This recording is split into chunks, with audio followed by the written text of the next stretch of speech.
बिस्मिल्लाहिर्रहमानिर्रहीम। कुल बिफज़लिल्लाहि व बिरहमतिही फबिज़ालिका फल्यफ़रहू। सबसे पहले मुझे सबके नाम नहीं आते, मेरे सामने एक चमकता चेहरा सर अमजद साहब और बाकी सामीन और स्टेज पर बैठे हुए उनको सबको दिल के अथाह उनसे सलाम पेश कराओ। आज का जो मेरा उन्वान है, मेरा उन्वान सर मेरे जो सीनियर हैं उन्होंने 25 मिनट रखे, लेकिन मैं 4 मिनट में क्लोज कर दूँ। है तो मुश्किल। पाकिस्तान का मतलब क्या, ये मेरा उन्वान है। ला इलाहा इल्लल्लाह मुहम्मदुर रसूलुल्लाह। ला इलाहा इल्लल्लाह मुहम्मदुर रसूलुल्लाह का नाम है पहला कलमा तय्यब। तय्यब का मतलब पाक, मदीना का नाम भी तय्यब, वो भी पाक।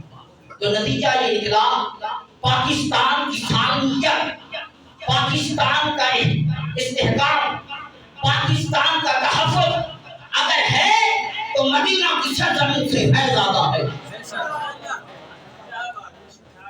ये मतलब है इसका। अगर दूसरा माना अगर निकालूं तो पाकिस्तान का मफ़हूमी एतबार से दो माने बनते, एक पाक, इससे पकीज़ा, सितार इससे पाक, तो इसका मतलब ये हुआ पाकिस्तान एक पाक। तो हदीस पाक में आता है, अब रौज़तुम मिन रियाज़िल जन्नह, मदीना भी एक बाग है, पाकिस्तान भी एक बाग है। अगर पाकिस्तान का बाग सजा है तो मोहम्मद मुस्तफा के सदके से सजा है। और फिर एक और अगर मतलब निकालूं इसका, ला इलाहा इल्लल्लाह मुहम्मदुर रसूलुल्लाह, तो ला इलाहा इल्लल्लाह से इलाह का माना माबूद, माबूद सूर्य चांद सारे माबूद। तो ला इलाहा इल्लल्लाह से कहा, अरे सारे ला इलाहा इल्लल्लाह, सारे माबूद तोड़ दो, एक माबूद हकीकी को अपना लो, वो खुदा है।